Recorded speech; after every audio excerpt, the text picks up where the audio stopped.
Welcome to another deep dive with us. This time, we're going to untangle a medical mystery, a really chilling one, actually. We're looking back at the police investigation, happened back in 1998, into Dr. Harold Shipman. Ah, yes, Dr. Harold Shipman. This British GP, as you might know, ended up convicted of murdering at least 215 of his patients. 215. At least. But the thing is, this investigation, this one in 98, it could have stopped him years earlier, and that's what we're going to look at today. Unpack that a bit. Why years earlier? We're going to examine why it failed using, get this, excerpts from the official inquiry report. Oh, wow. So this is the real deal. Primary sources. Straight from the horse's mouth, so to speak. And that's what makes this a real-life detective story. Exactly. And our listeners are going to be right there with us as we uncover, well, each clue. It's almost like we're piecing together a puzzle, you know? You got it. Except the pieces are, well, they're parts of a really grim picture. Grim indeed. But that's what makes it so compelling, right? Yeah, you're right. It's like, why do we love true crime? It's a bit morbid, but it's human nature, I guess. Gets you thinking. And what's particularly fascinating about this case, I think, is that it wasn't a whodunit. Oh, really? The authorities, they knew who they were dealing with right from the very start. But then it all went wrong. How so? A series of missteps. But Assumptions, flawed assumptions. And because of these missteps, these flawed assumptions, Shipman, he was allowed to continue. to continue, To yeah. continue his horrific acts. It's chilling. Okay, so let's rewind a bit. Let's start with the very beginning. Sounds good to me. So we have Dr. Linda Reynolds. She was a GP who practiced in the same area as Shipman. Same area, okay. Now imagine being a doctor, just going about your daily routine. Helping patients. Right. And then you start noticing something strange. Strange how? Your colleague, another doctor, seems to have a really high death rate among their patients, That'd raise an eyebrow or two. to say the least. Particularly among elderly women, and particularly those dying at home. That's exactly what Dr. Reynolds observed. Whoa, that's a big red flag. Absolutely. In fact, get this, Shipman's practice had a death rate 3 to 9 times higher than hers. 3 to 9 times. Yeah. That's a huge difference. Staggering. Anyone would be suspicious. You would think so, yeah. You'd hope so, at least. You'd hope so. But it wasn't just the sheer number of deaths that set off alarm bells. What else was it then? Dr. Reynolds noticed, how do I put this, unusual circumstances surrounding these deaths. We'll get into the specifics a bit later. Okay, so we've got unusual numbers and unusual circumstances. And she wasn't the only one who noticed. Oh, who else? A local undertaker, Deborah Bambroff, she had also picked up on some peculiarities Peculiarities about. about the deceased, the ones from Shipman's practice. And having two people, in different professions raising similar concerns, it gave Dr. Reynolds' observations, well, a lot of weight. It's like corroborating evidence in a way. Exactly. It strengthens the case. It says, hey, something's not right here. So Dr. Reynolds, being a responsible medical professional, did what she had to do. And what was that? She reported her concerns to the coroner. And this is where the police got involved. This is where our deep dive really begins. Ah, so things are starting to heat up. The plot thickens, so to speak. It does. The coroner brought in Detective Inspector Smith to investigate Dr. Reynolds' allegations. But there's a catch. A catch. I knew there had to be a twist. D.I. Smith, he wasn't an experienced detective. He was used to, more routine stuff. Burglaries, assaults, that kind of thing. Not exactly murder investigation. Not exactly. So imagine being thrown into the deep end of a pool without knowing how to swim. Oh, I hate that feeling. Sinking. That's essentially what happened to D.I. Smith. Oh boy. Not a good start then. No, not at all. During his first interview with Dr. Reynolds, she was very, very clear, about her suspicions. What did she say exactly? She believed Shipman was either killing his patients through, it's a tough phrase, gross negligence, or straight up deliberate murder. Wow, that's a pretty serious accusation. Yeah. You'd think that would have been a huge red flag for D.I. Smith. Yeah. She would have made him super thorough. You would think. But remember, he was out of his depth. Right. No experience to really grasp how serious it was. Exactly. The potential consequences of, overlooking something. Missing a vital clue. And that's where we see the first, I guess you could say, crack in the investigation. What happened? D.I. Smith's record keeping, it wasn't Well, complete. Incomplete, like missing notes and stuff. Exactly. And it makes it very, very difficult now to reconstruct what steps he took, what information he actually gathered. Oh, no. It's like trying to solve a puzzle, but with missing pieces. Exactly. And it gets even more complicated. How so? When D.I. Smith went to the register office to get death certificates for Shipman's patients. Death certificates, right. Seems straightforward enough. You would think so, but it became a confusing mess. The staff at the register office, they insisted they'd given D.I. Smith all 31 certificates that he'd requested. 31, that's a lot. It is. But D.I. Smith, he claimed that he received far fewer. Wait, so there's a discrepancy here? A big one. Yeah. And this discrepancy, it was never resolved. Oh, come on. That's frustrating. Hugely. Did D.I. Smith lose some of the certificates? Did the register office make a mistake? We just don't know. Another missing piece of the puzzle. This is messy. And it had a huge impact, didn't it? Oh, absolutely. Because he didn't have all the death certificates, and because he didn't grasp how significant that high death rate was, he went into the next stage of the investigation, well, basically blind. He was missing crucial information. And working under the assumption that he had the full picture. When he didn't. Exactly. This highlights the real danger of assumptions and tunnel vision. When you think you know, you stop looking for what you don't. And sometimes, what you don't know is the key to the whole thing. The key to solving the entire mystery. So we've got a rookie detective, right? Working with incomplete records, missing death certificates. Recipe for disaster, kind of like, trying to bake a cake, but you're missing like half the ingredients. Definitely not going to turn out right. Exactly. And to make things even more complicated. Oh, there's more. The investigation. It needed another doctor, someone to analyze those medical records, Yeah. Shipman's deceased patients. Right. Makes sense. Enter Dr. Banks, a respected medical advisor, but... Oh, there's always a but. He knew Shipman. Knew him, like personally. Yeah, knew and respected him. Yeah. Imagine having to, judge a close friend's actions. It's tough to be truly objective. Oh, yeah, that's got to be incredibly difficult. You'd want to believe the best in them, right? Especially if they're a respected professional, someone you admire. Exactly. Yeah. But in this case, lives were on the line. Personal feelings, those should have been set aside. Should been, but...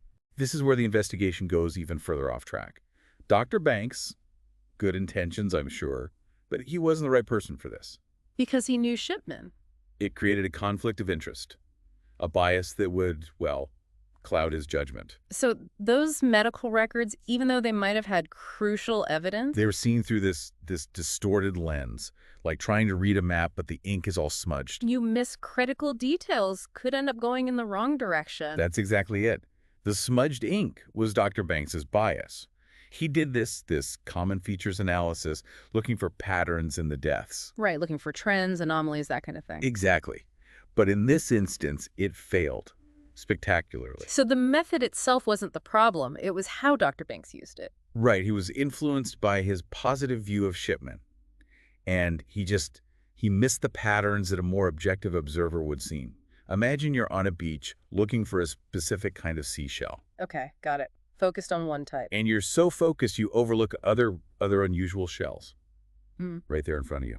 Blinded by what you're looking for. Exactly. Blinded by his belief in Shipman, he missed the clues that could have, exposed him.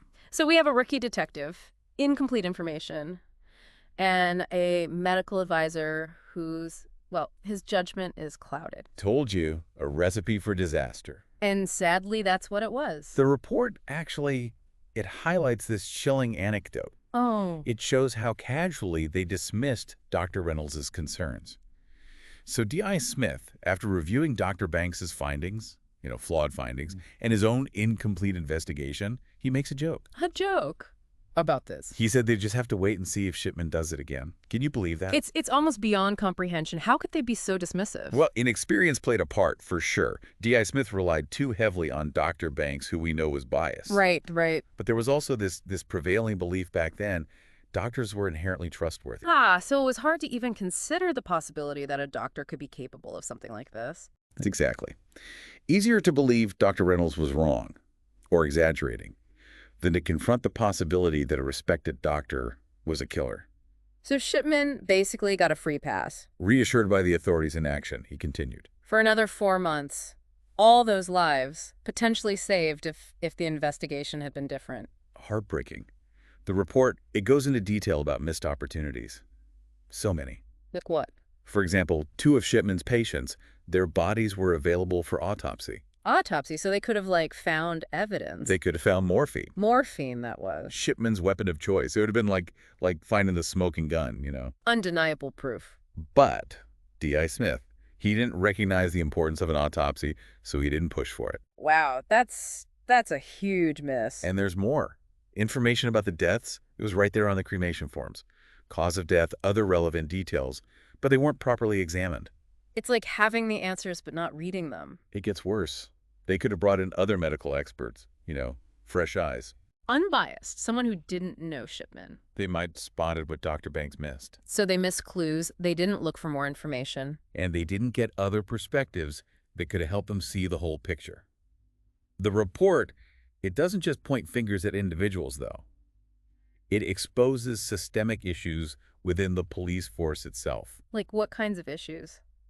D.I. Smith, he was basically working without proper supervision. Chief Superintendent Sykes, he was supposed to be overseeing everything. Right, he was in charge. He admitted he didn't really scrutinize the information D.I. Smith gathered, didn't provide guidance, the kind that would ensure a proper, thorough investigation. So failure of leadership. On multiple levels.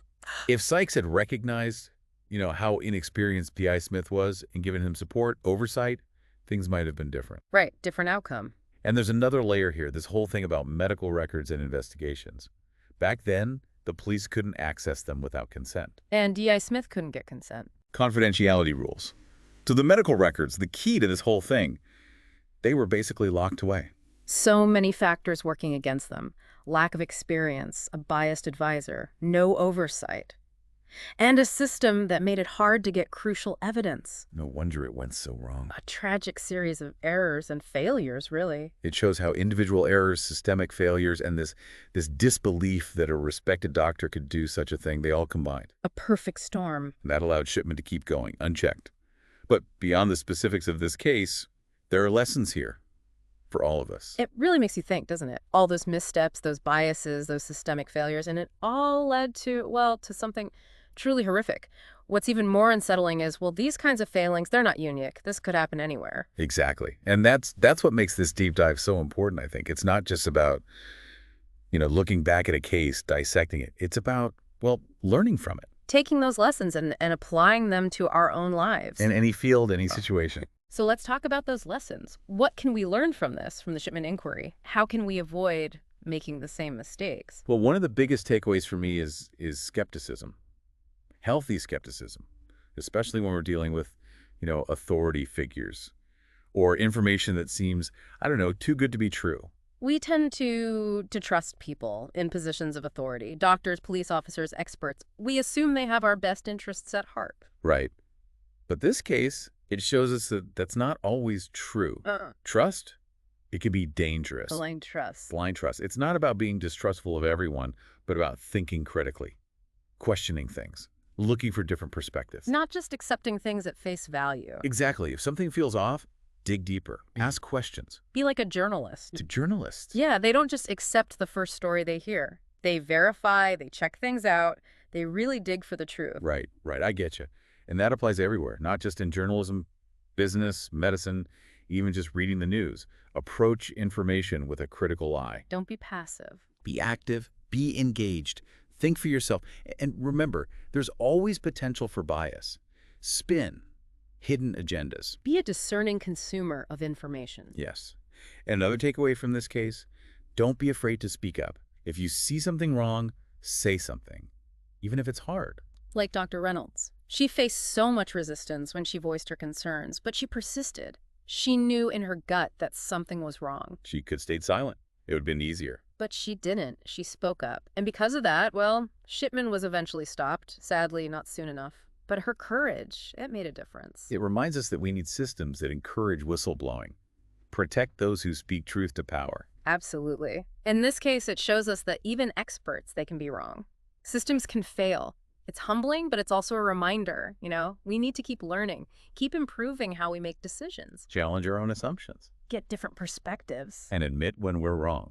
The Shipman case, it's tragic, but it reminds us that truth, it's fragile, and we all have a role to play in protecting it, being critical thinkers, being brave enough to speak up, and never stop learning, always trying to see beyond the surface, find the truth, even when it's hidden. Well said. It's been a difficult journey, this deep dive. Unsettling, but important. Thanks for joining us.